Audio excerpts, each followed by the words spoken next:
Antonina. We got on. Tech did not win this time. We were able to sort this out. It took me less time to do it this time.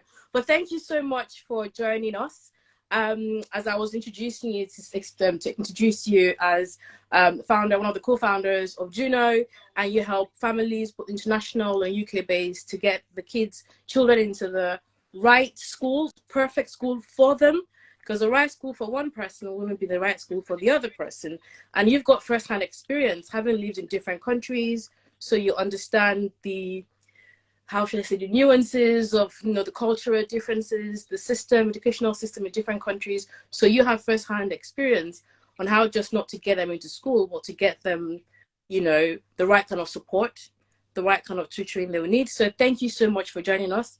So today we've got a few things we want to find out about how to get into the perfect school. And I would say, again, perfect school for one person, not perfect for the other. So I guess just to kind of give us a bit of brief, tell us a bit about yourself and how you got into this. As you mentioned, I've been very privileged to study in a lot of different countries, starting with Russia. And then in the UK, I studied, and also in a different system. So in the UK, I studied in first an international school, then transitioned into a local day school, and then transitioned myself really into a leading girls boarding school, Cheltenham Ladies College. At the same time, I also had the opportunity to study abroad in Australia and in the US in Stanford, and then I went on to university in the UK. So very much been through the works when it comes to the education system, and have also not found it to be the easiest thing to navigate. As a child of immigrants, I completely sort of sympathize and have been through the experience of trying to, navigate the system whilst maybe being the only person in the family who speaks English the strongest.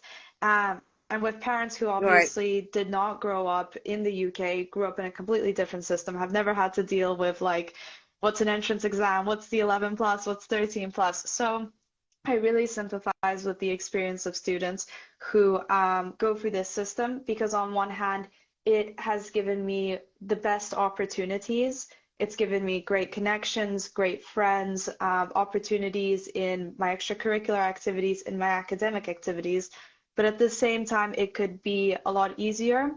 And that's very much what we're here to do. We recognize that it's an incredible experience, and students are lucky if they get to study in the UK. However, to make the most of it, you really need to be prepared, not just, with your paperwork and what's the right school, but also prepared academically, because you're probably coming from a different system. You might have learned things in a different language.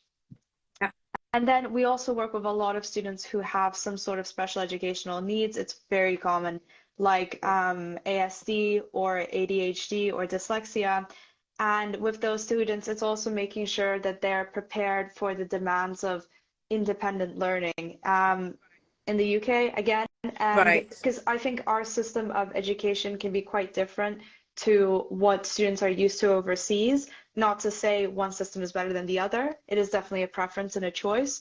But when you're choosing the UK, you are choosing more time spent doing independent learning, doing your own research, not being just sort of, told to memorize something and regurgitate it. It's a little bit more creative in that sense.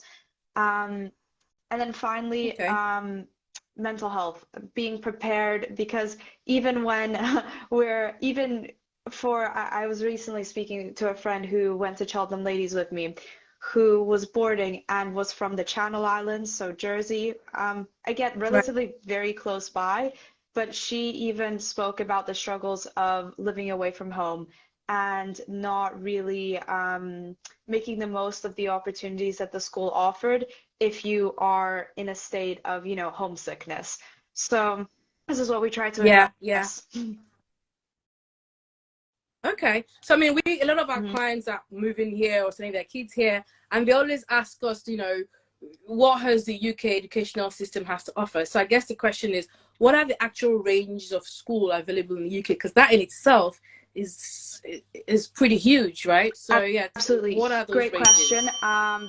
This is exactly what we're here for because the system is quite complicated.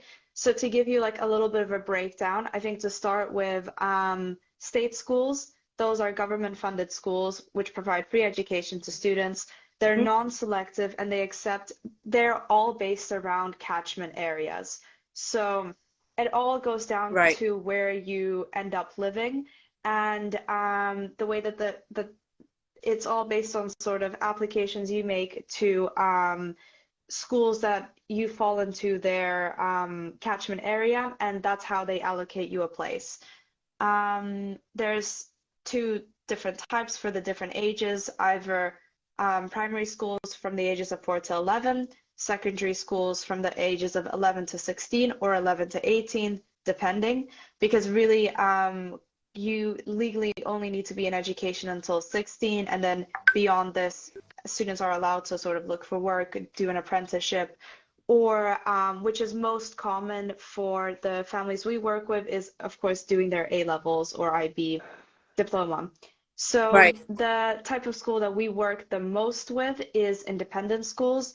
These are privately funded, they charge tuition fees, and there are two Hmm. main categories, although we can really break it down a lot further, and that's sort Yeah. of day Yeah. schools and boarding schools. So day schools, the students go home every day after class. Usually in an independent school, the day tends to be a bit longer than in a state school. So it's very common for a student to be finishing their day at around 6 or 7 and going home after.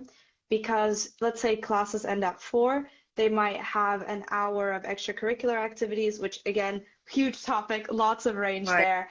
And then very often they'll do their prep, but homework in school after then, and then they can go home. Boarding schools have kind of a similar school day in the sense that they end late, except for the difference is that the students will spend their nights at school in a boarding house, have their meals in their boarding house, and can go often will have Saturday school to go to, but then can go home for the weekend. And then there are some weekends where a student can go or needs to go home for the whole weekend. Um, Right. then there's, of course, there's some schools that do offer both day and boarding programs. And Right. this Right. is something to pay extra special attention to if you're an international family, because do you if you're sending your child overseas to study in a boarding school and you're not sort of relocating with them, it's very important that your Hmm. boarding school offers a full boarding program and is predominantly a boarding school. Right. Because it's very common that we have day schools that have boarding programs, sort of, they might have, 5 students who are boarders in a year. And for most families, this isn't going to be a good fit if you live abroad. So, Yeah. and then I think to move on, the third type of school that I just want to touch upon, because it's another common request, is international schools. So, the main difference between an international school and like a British independent school is that the international schools tend to follow more like an Americanized style curriculum and just tend to have more of an Yeah. American feel to them, I guess, in the sense that there's no uniform. A lot of children are children of Right. expats. They might also only be there for a brief period of time, and whilst the family kind of has relocated to London for a few years and might move somewhere afterwards, they tend to follow either the IB system or AP or a mix of the two, which is pretty different to what students will be doing in a British independent school, especially before the ages of 16 to 18. And yeah, so I would say the main differences also are in a shorter school day. Usually these schools finish at around sort of 3 p.m. And there tends to be quite, I mean, there will be a really high sort of population of international students, very few British students. But again, Right, right. So how does that affect sort of like your British experience then? If you're at an international school, would you feel like it's almost a bubble within the country you're in, where you are in the country, but you're not actually having the yes, I mean, British to just experience? talking from my own experience, and it's actually the same with my brother because we both attended international schools. I left when I was 11. My brother stayed on until he was 18, and it's actually why I have a slightly weird accent. One of the, you can even tell from that because we've been in the UK since we were since I was 5 and my brother was 7. I'm sorry, that's 7. Since my brother was 11. And my accent is not really British. It's a little bit all over the place. So that's like Yeah, symptom yeah, one. yeah, But absolutely, it is a very one of the positives is that there is such a huge international population, and as an immigrant family, you feel like you know everyone else is just like you. So you don't really feel like you're trying to fit in yeah, with yeah, like British students who don't really understand you. You feel like you know, you're around people who are just like you, even if they're not from the same place, they have the same experience. So that's like one of the comforts of going to an international school. But you're completely right in saying that it is a lot more isolated. As an example, hmm, with British schools, there are a lot of inter-school competitions like lacrosse, right, rugby, football. But with international schools, they're often the competitions that they have, which they do have, are often between other international schools or even schools overseas. So they might be going to Doha, for example, which is very exciting, but also uh, it feels like you're playing on sort of two different levels and you're not really seeing each other with not you're not really mixing with the other British with the normal British students in British schools. Another, I guess, there definitely is a feeling of a different experience because you, for example, don't wear uniform, have shorter days, right. follow a different curriculum. And I think outside of school, you really wouldn't mix with British students anyways, because, you know, school is a big part of your social circle when you're younger. So, Yeah, yeah, but for yeah, me, yeah. I found certain activities like Girl Scouts and swimming to that actually gave me that opportunity to meet students. So kind of activities that weren't associated directly with my school. Those were ways that I could integrate with British students without sort of because I wasn't seeing them in school. And I think it's a really individual decision because you definitely can sort of supplement the British experience by going through activity. At the same time, there are some families who believe that the kind of ethos of international schools and the slightly they tend to be non-selective. It's not the case in all schools, but they tend to be more non-selective. It can sometimes When you say non-selective, for those that don't know what non-selective means, what does non-selective mean? so the question is, what's non-selective, what's selective? So for most independent schools in the UK and for all grammar schools, you will need to take a exam, which it does vary by school and it varies by the level. So if you're applying for sort of a place at 11, 13, or 16, for example, there will be different requirements. Each independent school usually actually sets their own assessments. There are certain assessments that multiple schools use, which we can get into a little later. But in general, it would Right. consist of some sort of like maths test, some sort of English test, and then verbal and nonverbal reasoning are very, very common, nonverbal reasoning, and very, very commonly an interview. Almost all schools, independent selective schools, will ask for an interview. Even some non-selective schools will ask for an interview because they want to see who you are. Which can feel Right. a little bit sort of, high pressure as like an 11-year-old if you've never had an interview before, but it can really very easily be mitigated with the proper preparation. Okay. Okay. And at the beginning, thank you so much for explaining that and explaining the different ranges of school. Because even though my kids have gone through, I still don't get the whole system, even though I'm in the system myself. So thanks for explaining that. So there's something I want to touch on. You mentioned extracurriculum activities prior, and I would like to let's talk sports. Because sports is quite a wide range. And what are the available options in sports? And in terms of selecting school, is that how much of that plays into the Yeah, selection of the school absolutely. you want to go So, into? great question. I think there are surprisingly, a number of options available to students who are, very serious about their sports. For example, sports academies, which offer, specialized programs for students who are talented athletes. And in general, it's about developing your skill in a particular sport whilst receiving an academic education. Then there are Right. specialist schools, again, who offer a curriculum that's just focused on sports such as football, cricket, or rugby. And that's for students who want to pursue their sport to the highest level.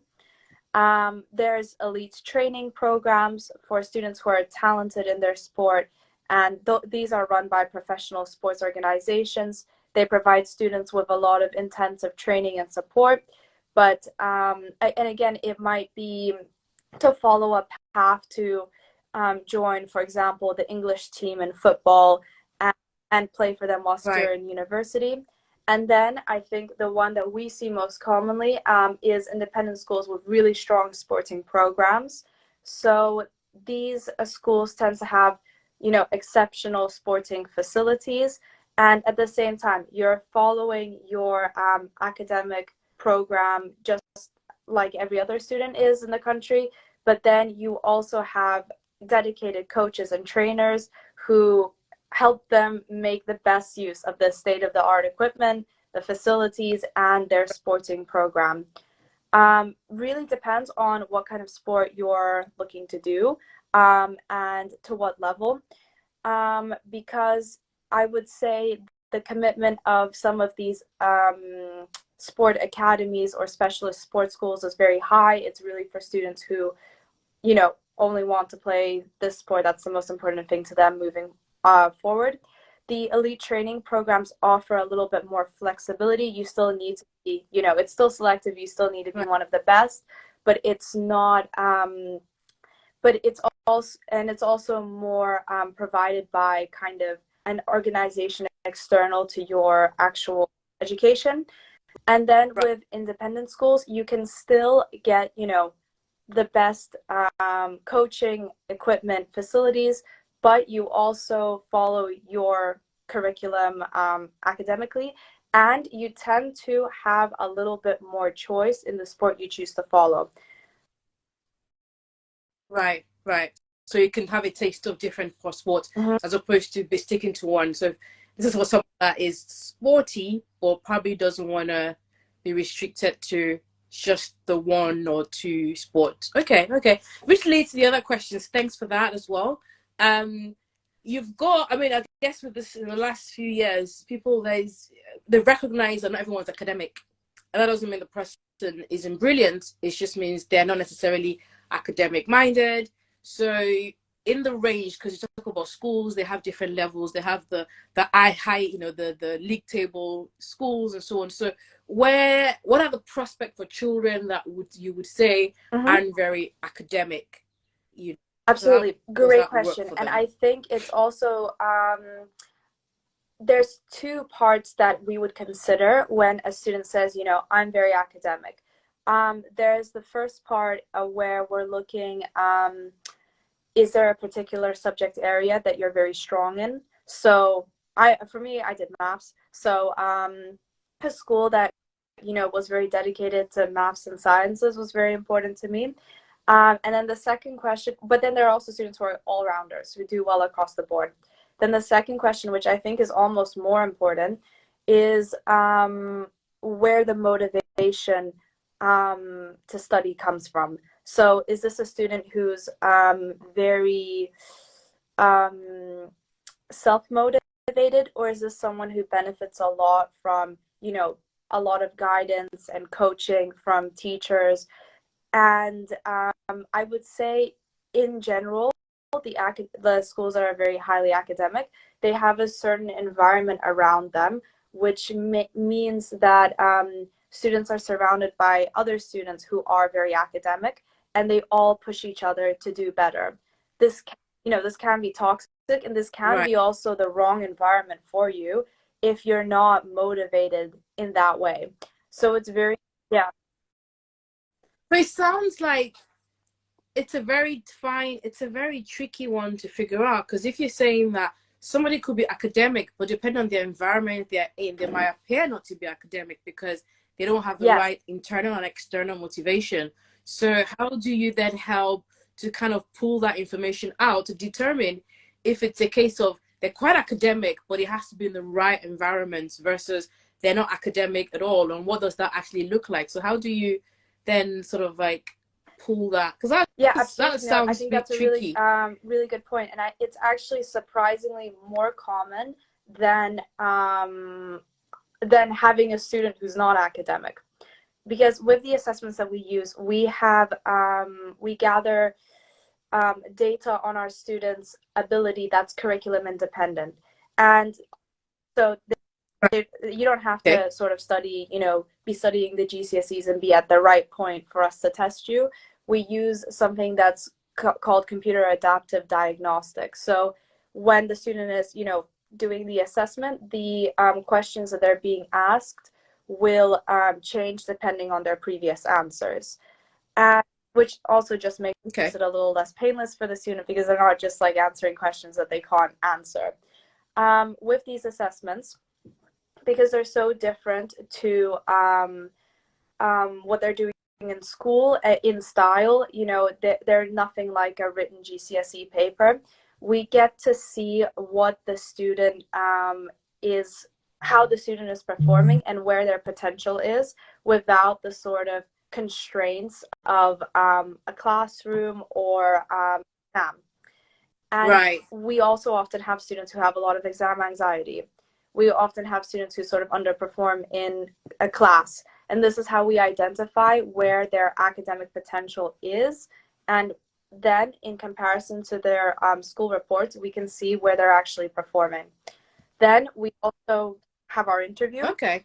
which gives us a really good indicator of what motivates our students and what their approach to academics and even specific academic subjects is.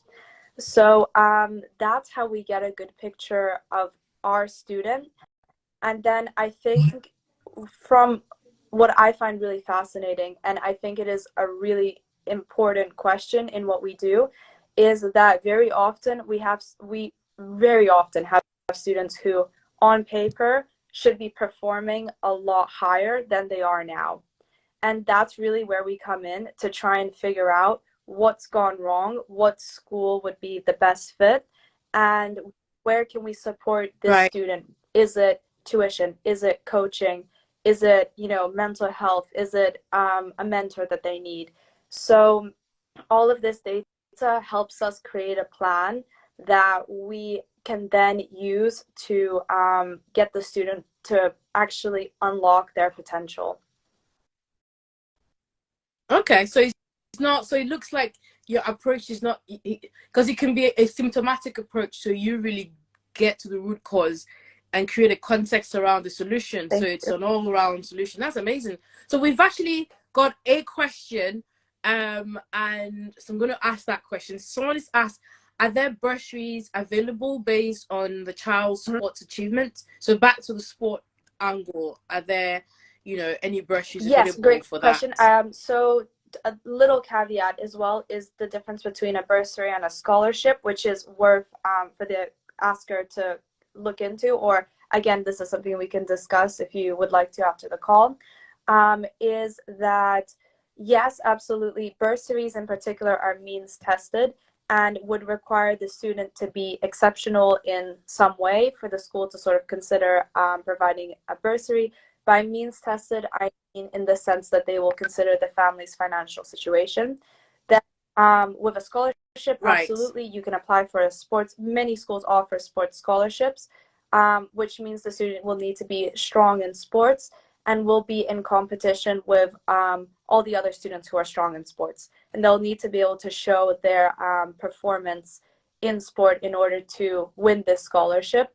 The scholarship could, in theory, be rescinded if, you know, the student loses commitment to that sport or, you know, behaves badly, but this is the case of anything. So there are two routes to consider there, depending on what your situation is. And absolutely, there are many schools that will offer a sports scholarship or a bursary. Okay, okay. So off the back of that, now that we sort of know, you know, thanks for explaining all of that. We don't know how they work, you know, there's always this question when I have an international client, so they want to move, they're like, oh, when is it too late to apply? And so, and obviously some schools have different schedule-ish, while some follow is sort of like a standard schedule. So when would you say it's too late to apply? Great question. And it's interesting as well because it completely depends on the type of school that we're applying for, whether the school is competitive, kind of, you know, very selective, or not very selective, or not selective at all, whether it's a prep school, a day school, or a boarding school. The prep schools being the ones where you can leave it to sort of more last minute. The day schools, again, more last minute, and boarding schools, that's going to be tough. And it depends on the entry point. So often with international clients, this might be so the standard entry points are 11 plus, 13 plus, plus. And then for senior school, very often families who are international may be moving by their own schedule and so will not be stuck to entry points. Right. This can be a little difficult because now this depends on, does the school have place? Because in theory, all their seats are filled, but very often a family won't show up at the start of the year. A place might become available, or someone might leave for whatever reason, might change schools. So that's very much where we come in, and that's when we're on the phones, you know, asking schools about what their place availability looks like. So to actually, because I thought about this question before we hopped onto the live, and the true answer is it's never really too late to apply. But what I can do is I can tell you what kind of schools we will be applying for if you tell me what your requirements are. Right. Okay. So off the back of that now, it would be good to then ask this question, where are there any sort of help, because when you're applying to the school, for those that are applying, where there'll be different schools, you've got the selective, you've got the non-selective, you've got the sport and day boarding. Are there any sort of like helpful tips that makes applying to multiple schools an easier process? Because it sounds like there's a lot going on. It's sort of like looking for a job, really. Yeah, I think, yes, theoretically, my best advice is start well in advance, even up to 4 years in advance. Okay. Because, yeah, absolutely. Especially for like a top school like Eton or Harrow, 4 years in advance is a really good time to really start thinking about it, because it gives you time to plan everything out and get ready, not in just a, you know, let's mad rush, study 11 plus, study 13 plus, which can be quite stressful for a child, but also it gives you the opportunity to take, for example, the ISCB pre-test, which you would take in year 6 or 7. And then this is like, it's called the ISCB common pre-test. It's one assessment which many schools use. So rather than sitting, you know, 5 different assessments at 5 different schools, you've sat one assessment and you can send that out to a number of different schools. So that's one way to make it more efficient. I think another is actually being very sure about what schools you want to apply to, because there's so many great schools in the UK, and you don't want to be applying to 10 or 14, or you want to be applying to really at most 5. So it's all about actually visiting and narrowing down and being very clear about what school offers what. Okay, that's useful. So applying, when you said advanced, I thought maybe a year, 18 months, or 4 years. Whoa. Okay, that's and then knowing the school, I guess, yeah, that does limit the amount of work. So thank you for that. And are there any, which is somewhat similar to the prior question, but are there any sort of like important timelines to be aware of as well then? If I can just sort of run you through the main ones. For 11 plus, you really want to be registering in the autumn term of year 5. And then for 13 plus, also registering in year 5. For 16 plus, it's registering in the autumn of year 10. Sorry, for year, so that again. So one of them is 2 years ahead. Plus, that is a very competitive entry point, and that's because a lot of schools will that in the it's kind of like a geographical and historical nuance, but there's a reason why some schools start at 11 and some start at 13. And actually, real senior schools are seen to start from 13, but this is kind of like a semantic thing. And 13 plus tends to be a very, like, when many competitive schools will actually start from, such as a school like Eton. And so with that, it's called year 9 entry. You're actually registering in year 5. And then for 16 plus, you're registering in year 10. So that's again, you would be entering the school in year 12, but you're registering in year 10. Okay. So there's a lot of advance with that one to get. Okay, so sorry I interrupted you. So for the year 13, you pretty much do from year 10, even though it's going to be from year 12, but just start the process from then. Okay, so yes. Carry on. What's the next one? So those are the main kind of when you would be registering. And there is like a little caveat there that every school is different, but I've given you the sort of worst case scenario, so you're prepared. At the same time, we've done a lot of applications that are 1 year in advance and very successful ones, such as to Wellington College. So it's not kind of do or die if you haven't gotten it in on time. And because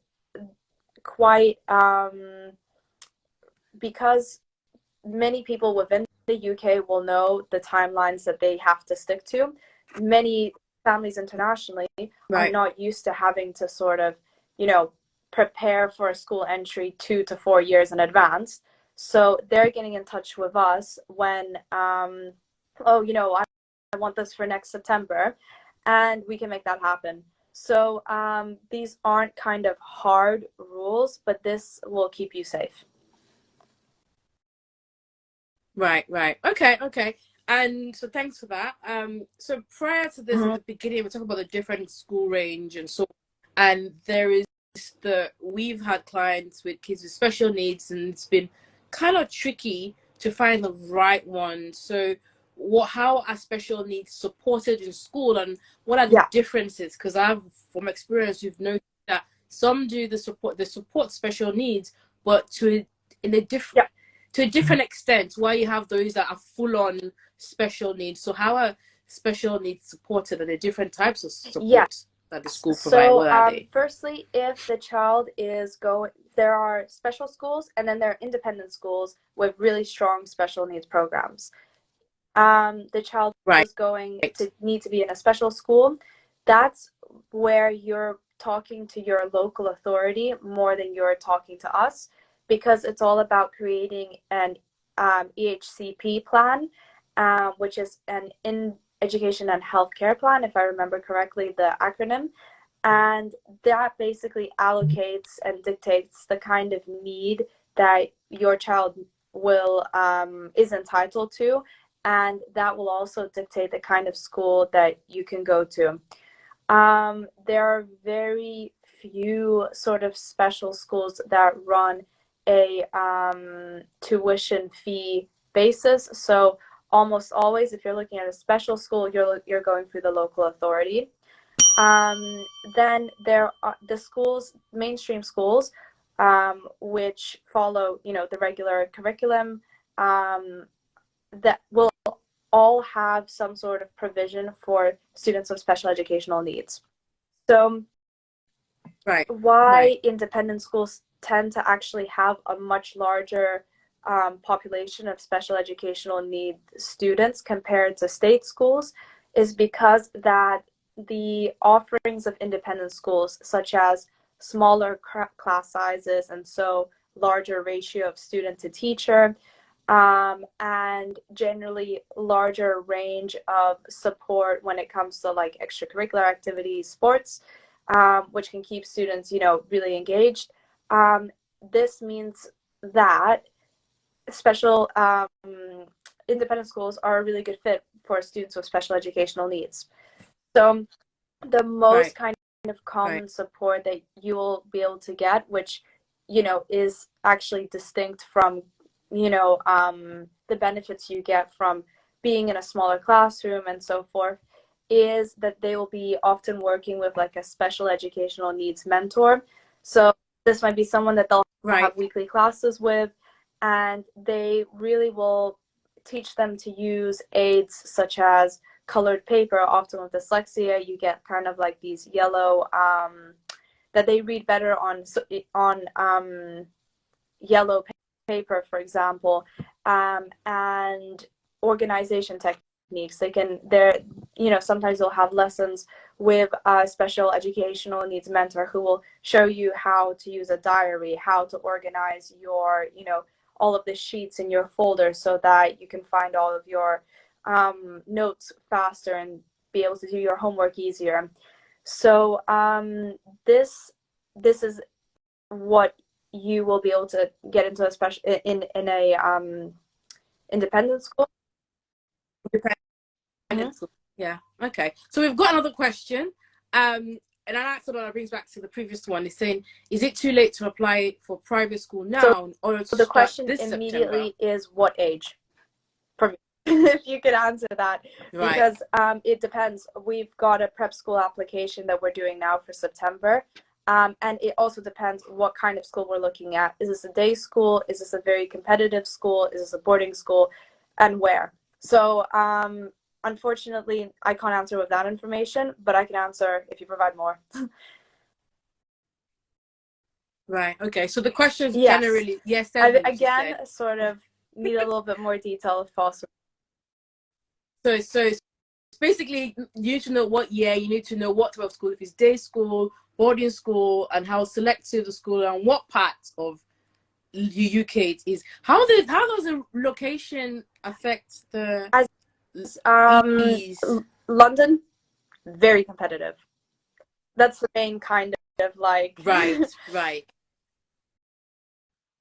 Okay. So the location. Okay. So London, yeah, definitely. London is always a hard one to get into. So yeah. So basically, if you want to just determine as well as a litmus test to find out how late is too late, is based on what year they're going and if it's day or boarding. I know boarding can be because they have to have, they've only got so many spaces compared to day school, which is a bit more. There's a bit more flexibility and they can do all of that. Okay, that sounds good. So one last question, and I will probably touch on a few other things you mentioned at the very beginning. What are the things to do or to know about transitioning, particularly for international clients coming into the UK? Are there any steps they want to take to just make the process easier? Because obviously we've determined or identified that, it's not necessarily too late, but to make any transition easier, the earlier you start, the better it is for everyone. But what are those things that they need to consider and they need to start preparing for that will make the transition somewhat easier? My big focus here is on how do we prepare the student so that the transition from their school that they're in right now to the school that they're going into is seamless? Because, for example, you might be coming from a different curriculum. When I studied in an international school, we were following the MYP program, which, although it meets the like minimum requirement for schools in the UK, like the national curriculum, the focus and the vocabulary that we used around certain subjects, even like mathematics, would be different to what I used in the British school. So the first is preparing yourself academically. The second that I mentioned earlier is being prepared to learn independently. And that's just making sure you have the skills and the executive function skills actually to be able to handle the demands of a British school. And finally, I'd be looking at the well-being of the student. What are their coping strategies like? What we look at in that sense is to start with what coping strategies do they have now? What coping strategies would be better for them to adopt? Gaining confidence and their communication skills, because they will be in a very, very different environment. They're coming from, living, like going to school 5 to 10 minutes from home, and now they're, maybe a 12-hour flight away from their family. So it's making sure that they are able to express themselves, express their needs, make friends with students from a different culture. I guess one of the big benefits of working with us and the fact that we are British is the fact that you're working with someone who really who's been through the system themselves, who knows the UK, who's in the UK. And just in working with us and working with our tutors, you're getting ready for life in the UK because we're showing you British culture. So it's not this like huge culture shock when you are, it's a friendly face. You've seen this before. Okay. Thank you so much. Oops, sorry. I had my tripod about to tip over for a few seconds there. Is there, I'm trying to see if there's any other question. And even trying to remember other questions that clients tend to ask us. There was one thing you mentioned about international schools, and the fact that it's mainly for parents or families that are quite transient in terms of they're there one year or 2 years and they're gone next year. So would you say then that for those families that move a lot, would you recommend independent school versus international school versus independent private school, where they may not necessarily be able to accommodate that quick change, or someone that comes in? It seems like they are designed to accommodate the changes and the different learning style and different countries. Two things to consider. Yes, if the situation is that the family is coming to the UK, going to an independent school, they know that they want to leave in sort of 2 years' time already, and when they land, and there won't be a disruption. For example, the student won't be in the middle of their GCSEs or in the middle of their A levels, then definitely international school makes a lot of sense. I would say, though, for many families, I mean, we have families from abroad who are sending their children to study in the UK because British education is so great. And so if you have a family that knows they're not going to be here long term, but they love the British system, or they really see the benefit in it for their child, I would recommend a boarding school. Because when the family has to move away, move overseas for whatever reason, the child can just stay on at the school as a boarder and visit in the holidays, visit on the weekends, and then their education doesn't get disrupted. They don't lose their group of friends, and they, get a really good education in the UK, which they can then use to apply to schools all around the world. So if there's the intention to go back to the country where the family is, they can do that. Right. Okay, makes sense. So yeah, thank you so much. This has been, because my kids are grown up, so that time is over now.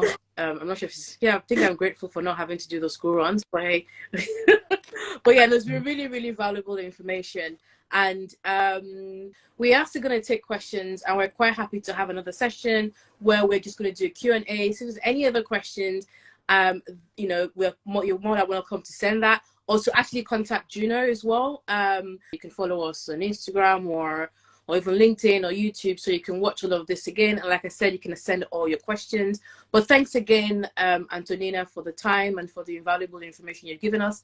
And Absolutely. you know, hopefully be back again to answer more questions. Thank you so much for your time, Timmy, and thank you for the questions. Thank you for watching. More than happy to answer any questions. Great. So thank you, everyone. But yeah, feel free to send us the questions, and we will try and do our best to answer them or rearrange try and get Antonina to come back again for another live to answer more questions. But thank you, everyone, and have a lovely evening. And yeah, have a good one.